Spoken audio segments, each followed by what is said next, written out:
மாறும் உலகில் மாறாத நடுநிலை செய்திகளுக்கு ஜியோ நியூஸ் தமிழ் சேனலை பாருங்க. திருமங்கலம் தென்காசி 4 வழிச்சாலை திட்டம் தென் மாவட்ட மக்களின் நீண்ட நாள் கனவு. ஆனால் இந்த திட்டத்திற்காக மண் எடுக்கும் தனியார் நிறுவனத்தின் செயல்பாடுகள் தற்போது பெரும் சர்ச்சையை ஏற்படுத்தியுள்ளன.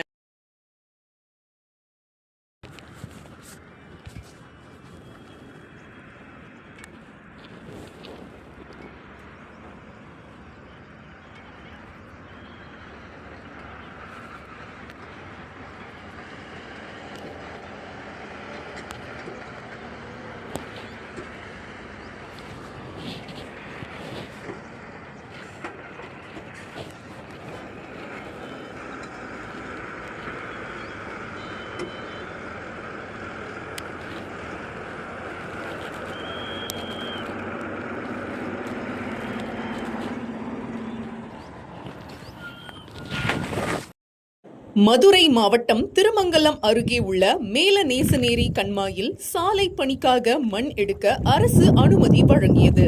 ஆனால் வழங்கப்பட்ட அனுமதியை விட பல மடங்கு கூடுதலாக விதிகளுக்கு புறம்பாக மண் அள்ளப்பட்டதாக பொதுமக்கள் குற்றம் சாட்டுகின்றனர்.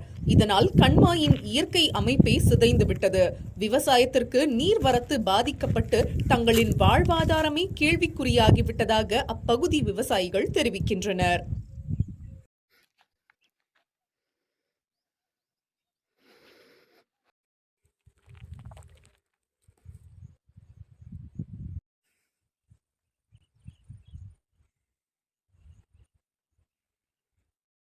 இந்த சர்ச்சை ஓயும் முன்பே அடுத்ததாக திருமங்கலம் திரளிக்கண்மாயிலும் இதே தனியார் நிறுவனம் அத்துமீறலில் ஈடுபட்டுள்ளது.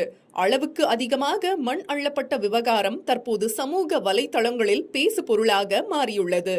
விதிகளுக்கு புறம்பாக மண் அள்ளப்பட்ட புகைப்படங்களுடன் கனிம வளத்துறையிடம் புகார் அளிக்கப்பட்டும் எந்த நடவடிக்கையும் எடுக்கப்படவில்லை என சொல்லப்படுகிறது.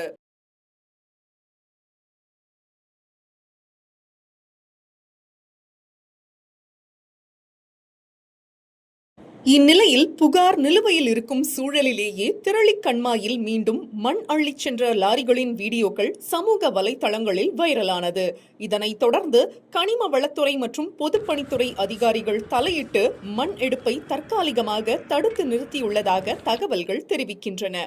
அதிகாரிகள் தற்காலிகமாக தலையிட்டுள்ள நிலையில் திரளிக்கண்மாயை பாதுகாக்க மதுரை மாவட்ட ஆட்சியர் பிரவீன்குமார் தலைமையில் நேரடி ஆய்வு மேற்கொள்ளப்படுமா, விவசாயிகளின் வாழ்வாதாரமான இந்த நீர்நிலைகள் உண்மையில் காப்பாற்றப்படுமா என்பதே தற்போது பொதுமக்களின் எதிர்பார்ப்பாக உள்ளது. பொறுத்திருந்து பார்ப்போம். மேலும் இது போன்ற செய்திகளை உடனுக்குடன் தெரிந்து கொள்ள ஜியோ நியூஸ் தமிழ் சேனலை மறக்காம சப்ஸ்கிரைப் பண்ணிக்கோங்க.